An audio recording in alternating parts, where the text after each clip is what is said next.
Hello friends. So till now we have completed about root, leaf, stem and all that. Okay. So now we come on to the main part of the plant, that is the flower. Okay. So now this is an example that is very much given in your NCERT. You can see there are three types of branches shown here. Right. See, in the first branch, what do you observe? It is a stem without any leaves, without any fruits, right? So it is a leafless branch of a plant. Okay, this is a branch, this is a stem which consists of leaves along with, right? The next third is the branch of the plant where we have leaves as well as the flowers, right? So in out of these three, which one can you identify more easily? It will obviously be this one where we have leaves and the flowers. Why? Because when it is about the stem, it becomes hard for layman and for a normal individual to identify the plant until we observe the plant very carefully, right? Still there can be some confusions.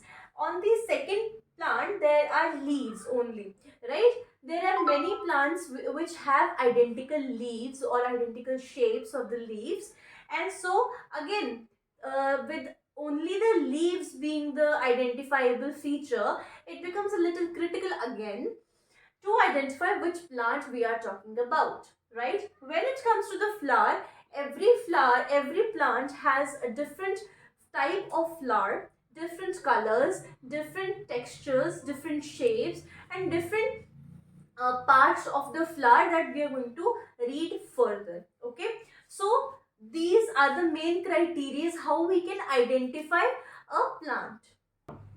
So basically now we have seen the identifying features of the plant, right? Now next we come on to what kind of flowers can we see? We see there are different types of plants having different flowers, right? So we can take some examples like marigold, right? Marigold and hibiscus. What is the other local name for hibiscus? That is China rose, right? And the other is rose.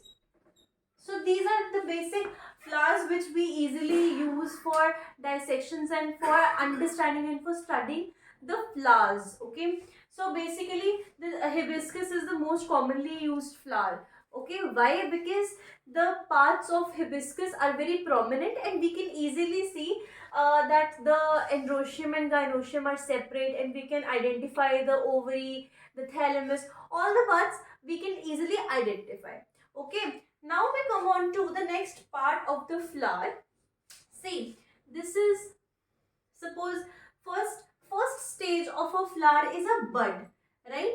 There is a bud and that develops into a flower when it grows, right? So how does a bud look like? Initially, this is the way a bud looks like, right?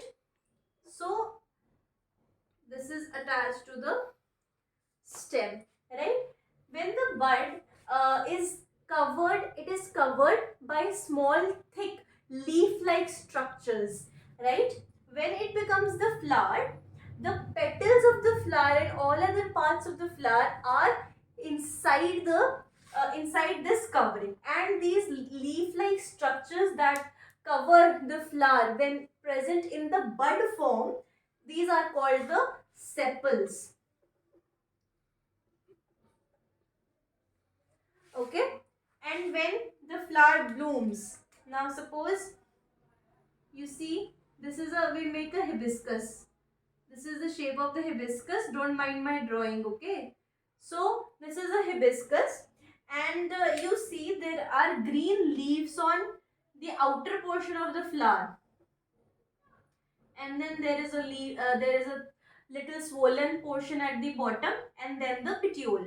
So these small leaf-like structures at the bottom of the flower that helps in the attachment of the flower with the ovary and then the petiole are the sepals, right? So these sepals, and these are the petals. Okay, these are the sepals, the green leaf-like portions that are present at the bottom of the flower, and the colorful portion of the flowers, they are called the petals. Now, we understand that sepals and petals vary in number in different flowers and different plants. Also, the color of the petals and the number of petals in sepals also vary, right? So, on a general basis, 4 or 5 is a very common number that is present, that is the number of sepals or number of petals in a flower, although it varies with plant to plant, right? For example, when we talk about marigold, marigold has a lot of petals.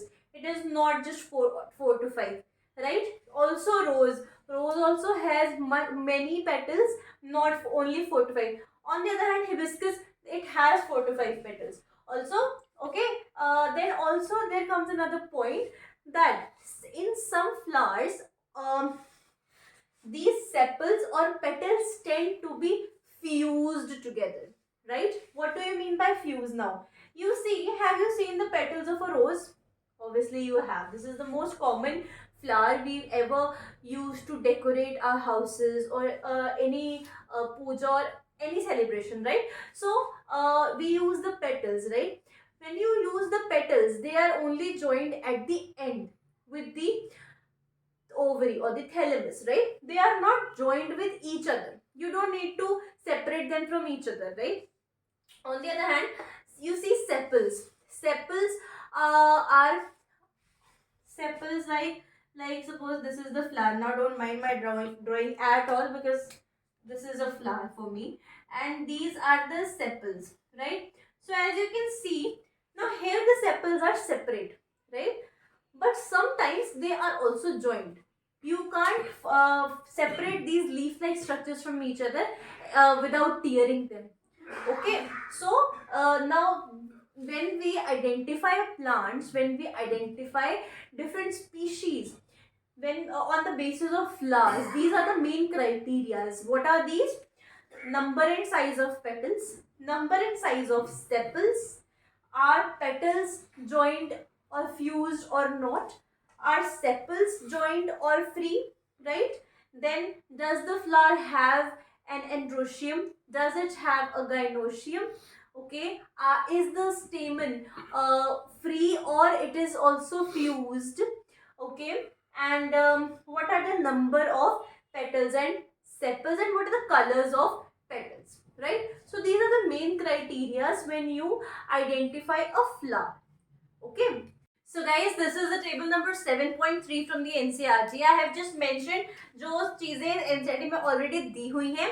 In these I have generalized like this column number and color of sepals and petals, and then are they joined or free. Okay, so I am going to explain the whole table in a very easy form, that it will be very easy for you to understand what every column and every plant identifies and signifies. Okay, and what are the differences with what we can observe from this particular table. Also, we are going to mention many more examples so that it can be clear for you to identify where they can be free and where they can be separated and where they can be joined and not. Okay, so stay tuned for this video. I am going to post the whole table in the next video, and subscribe for such more videos. Okay.